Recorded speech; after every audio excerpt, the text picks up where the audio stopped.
Alice Bardet, championne du monde des arts sucrés, et Franck Michel, meilleur ouvrier de France et champion du monde de pâtisserie. À Thonon-les-Bains, l'abondance de biens ne nuit pas, surtout à Empreinte, l'établissement ouvert par le couple il y a quelques semaines. Les débuts ont été un petit peu sportifs. On a ouvert avec pas mal de retard, du coup ça a été un petit peu poussif en tout cas. Mais bon, on a été plutôt bien accueillis. On s'est rendu compte des petites erreurs qu'on peut faire quand on est débutant, hein, donc on apprend beaucoup, on a encore beaucoup à apprendre. On a quelques retours de clients qui nous ont fait part de leurs suggestions. Ça nous permet, nous, de nous ajuster justement pour être meilleurs, puisqu'on en a besoin. Ici, la gamme de produits cuisinés sur place est très large. Petit déjeuner, goûter, petite restauration, biscuits ou encore chocolat. Tout est donc fait pour ravir les papilles des gourmands et des gourmets. On aime faire la pâtisserie qui nous fait plaisir et puis on essaye d'être au plus proche de la demande de la clientèle aussi. Donc on essaye des produits et puis si on se rend compte que ça ne prend pas, on ne va pas trop insister. Mais en tout cas, c'est, je dirais, le plaisir, la gourmandise et puis on essaye de réconforter un maximum de convives. Depuis le mois de mars dernier, Alice Bardet et Franck Michel, qui se définissent comme des compositeurs de douceur, ont donc choisi d'associer leurs talents respectifs pour tenter de laisser leur empreinte. On a chacun, je pense, une vision des choses, une expérience différente. Donc là-dessus, on se complète bien dans la production. Franck est plus créatif, je pense.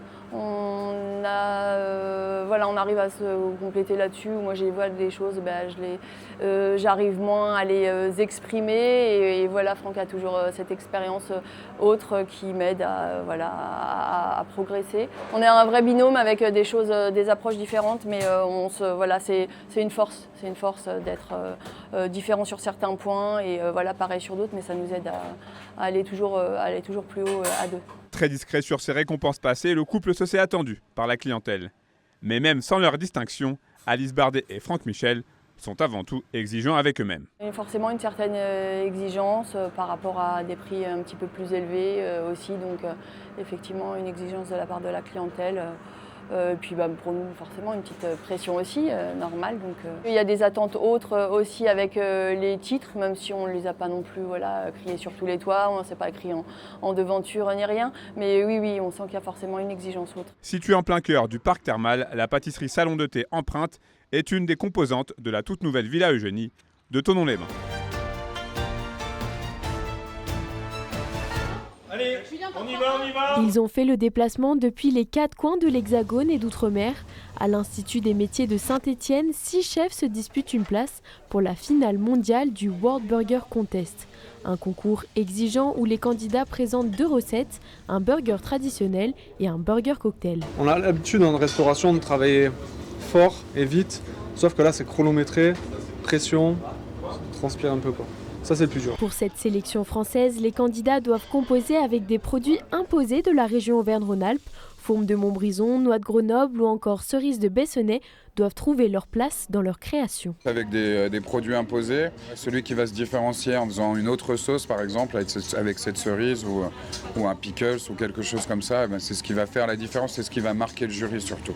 Dans un esprit de transmission, chacun des chefs en compétition était accompagné d'un commis apprenti au sein de l'IMSEE. Ce qui nous intéresse, c'est mettre en valeur les jeunes talents de la gastronomie. On a besoin d'avoir des salariés bien formés dans nos entreprises, d'avoir des jeunes motivés. Et aujourd'hui, justement, on a prévu sur les 6 jeunes talents de la gastronomie qui sont en binôme avec des professionnels aguerris pour tenter de remporter cette sélection, il y aura un jeune talent de la gastronomie qui sera récompensé. Les candidats étaient soumis à une notation rigoureuse. Le jury veillait notamment à ce que les burgers restent proposés à un prix abordable. Un burger gastronomique, ça va être un burger où on va chercher à être original, à trouver la justesse des accords, la justesse de l'assaisonnement, les bonnes cuissons, et puis raconter une histoire à travers un burger. C'est aussi ça la cuisine, on fait voyager les gens à travers des histoires et à travers des terroirs. À l'issue de plusieurs heures d'épreuve, c'est Mathias Carré qui remporte la sélection française. Il représentera la France lors de la finale internationale au CIRA Lyon 2027.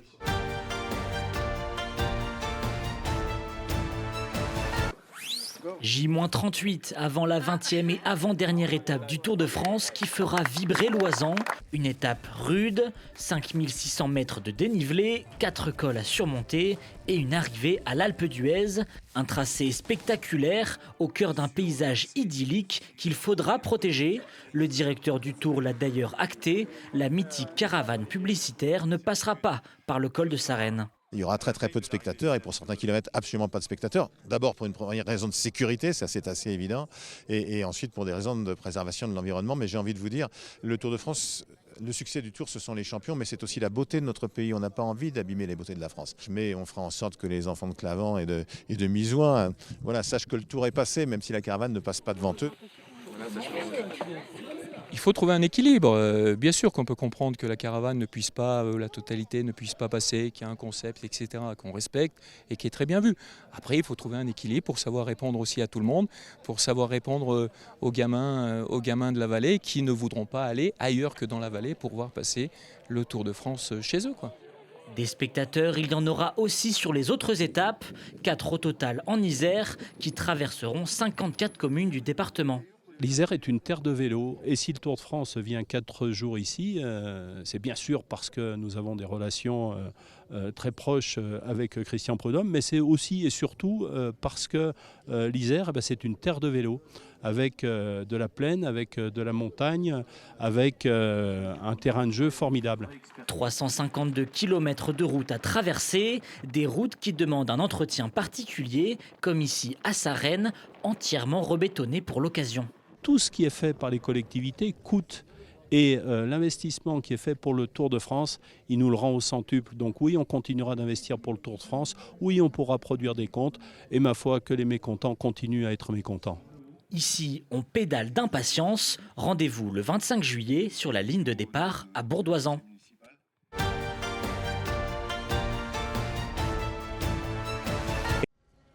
C'est par bus et en convoi que les centaines de visiteurs sont acheminés vers l'entrée de ce chantier unique. De petits groupes qui sont venus de tout le territoire pour découvrir les dessous du futur grand tunnel euralpin, le Lyon-Turin. En chantier depuis les années 2000, l'ouvrage binational progresse, permettant aujourd'hui de se projeter dans un futur pas si lointain quand les trains circuleront. C'est toujours pareil de voir un tunnel en construction. Effectivement, le jour où on va passer en TGV à plus de 200 km/h, on a le temps de rien voir. Mais voir comment il a été réalisé, ça c'est quelque chose d'assez unique, quoi. Là, on voit le revêtement définitif. Il y a encore toutes nos installations provisoires nécessaires pour l'avancement des travaux. Mais c'est comme ça qu'il va être livré dans le cadre de notre contrat. Revêtu, radié fini. Et après, c'est un autre lot qui va faire tout ce qui est ventilation définitive, électrification, pose des voies. Pour ce faire, pas moins de 350 personnes sont nécessaires, 7 jours sur 7 et 24 heures sur 24. Une vraie petite armée qui permet d'excaver entre 5 et 20 mètres de roche chaque semaine. Nos cycles sont assez bien définis. On fait la foration. Bien sûr, on retire la machine avant d'insérer l'explosif. On met l'explosif, on tire, on se retrouve avec un tas de marinage. On escave ce marinage, on sécurise en faisant une purge et pour être aussi dans le profil du tunnel. Une fois qu'on a fait cela, on fait du béton projeté, on pose un SAT si nécessaire. Et on recommence ainsi de suite la journée. Un labeur quotidien qui devrait permettre une inauguration pour l'horizon 2033.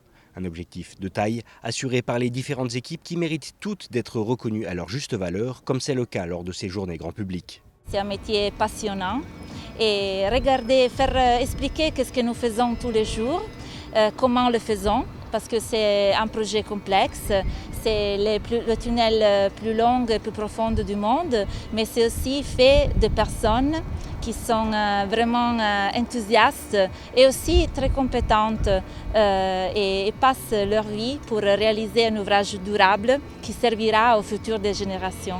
Quant aux prochaines grandes étapes du chantier, elles concerneront l'arrivée des 8 tunneliers devant travailler de concert dès 2028.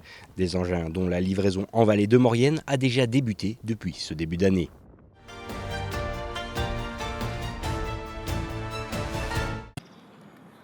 Étudiants et salariés à la fois, ils sont plus d'1 million en France à avoir choisi l'alternance.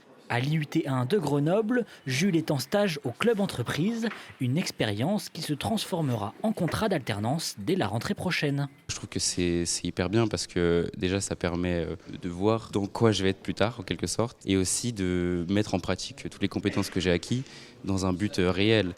Encore sur les bancs de l'école, ils sont considérés comme de vrais employés dans leur entreprise. Dernièrement, j'ai eu le projet de dimensionnement complet d'un tableau pour une résidence. Et donc on me donne quand même assez de liberté où je peux être en autonomie, faire des recherches et ensuite trouver des solutions pour dimensionner les tableaux.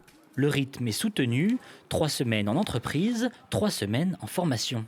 Bon, c'est sûr que l'emploi du temps est un peu plus chargé qu'en formation hors alternance, mais je pense que ça vaut le coup. Les périodes en entreprise permettent aussi de découvrir des choses un peu plus approfondies qu'en cours, des choses parfois plus à la pointe de ce qui se fait, que ce soit dans le milieu industriel ou même pour des produits qui ne sont pas encore sortis, qui sont toujours en développement. Surtout à Grenoble, on est vraiment bien situé pour ça. Grenoble bien placé également pour accueillir le colloque de la formation continue et de l'alternance qui réunit chaque année les 108 IUT de France.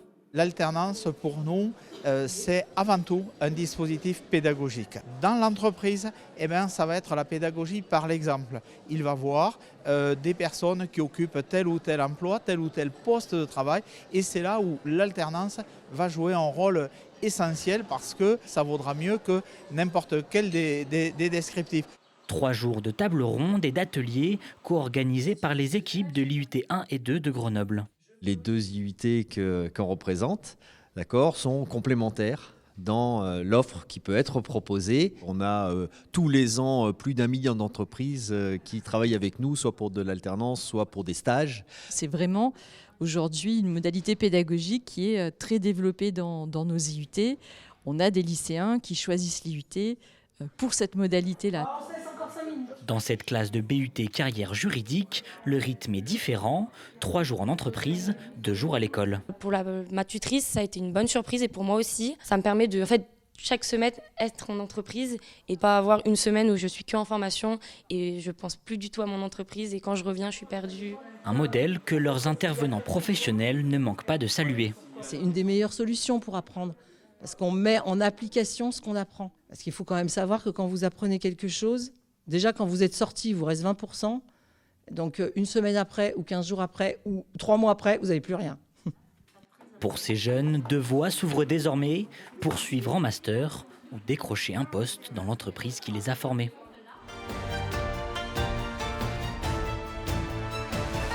À Montbrison, certains viennent ici pour partager un café, d'autres pour laisser parler leur créativité. Depuis 1 an et demi, ce lieu atypique propose à chacun de décorer sa propre pièce en céramique dans une ambiance calme et conviviale, une formule qui a rapidement trouvé son public. C'est vrai que j'ai trouvé tout à fait pertinent d'ouvrir un café céramique à Montbrison de par l'attractivité de la ville par son commerce. Donc je me suis dit qu'il n'y avait aucune raison que ça ne fonctionne pas à Montbrison. Alors bien sûr, j'ai fait une étude de marché, j'ai monté un business plan qui m'a confirmé que je n'avais pas tort et la suite m'a encore plus confirmé que j'avais eu raison de l'installer à Montbrison. C'est une ville jolie, on est dans un très beau lieu. J'ai trouvé une maison ancienne donc qui fait partie du patrimoine historique de la ville. C'était un bureau d'octroi et on l'a totalement rénové. On est face à la porte de la caserne. Ici, nul besoin d'être artiste, chacun choisit son objet, dispose du matériel nécessaire et bénéficie de quelques conseils avant de se lancer. Les créations sont ensuite émaillées puis cuites avant d'être récupérées quelques jours plus tard. Une expérience originale qui a convaincu la Chambre de commerce et d'industrie. Parmi les 22 candidatures examinées sur le territoire, les Popotins a décroché le trophée qualité et expérience client, l'une des catégories du concours national des trophées du commerce. Aujourd'hui, les consommateurs, ils recherchent une expérience. Ils ne veulent pas seulement consommer et acheter, ils veulent vivre un moment. Et ici, c'est la quintessence du moment. Voilà, on vient fabriquer ce qu'on va acheter finalement. On passe un moment entre amis, il y a un lieu de convivialité, le lieu est beau, le lieu est original. C'est dans une petite ville, Montbrison, qui est certes dynamique, mais qui est une petite ville. Et c'est de montrer aussi que dans ces petites villes, il y a des très bonnes initiatives. Je suis convaincu que les Popotins marcheraient n'importe où ils seraient installés. Avec cette distinction départementale, l'établissement représentera désormais le territoire lors de la phase régionale des trophées du commerce. Une nouvelle étape pour cette jeune entreprise qui s'est déjà imposée comme un lieu de création et de rencontre au cœur de Montbrison.